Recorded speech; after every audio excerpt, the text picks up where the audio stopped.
Kako pa vi kot urolog gledate na to, da si veliko moških pri tovrstnih težavah pomaga že z naravnimi sredstvi?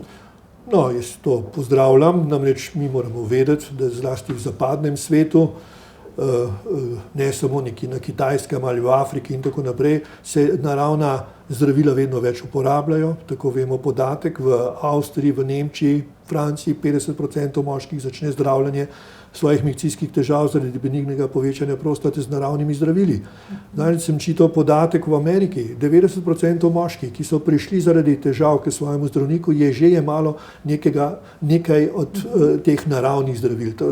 Torej uporaba naravnih zdravil je na široko, bi rekel, odprta oziroma se veliko uporablja in zaradi tega je pomembno, da tudi mi zdravniki vemo, poznamo ta zdravila, da vemo, kakšna je njihova učinkovina, kako so učinkoviti, tudi nevarnosti, kakšne so in tako naprej.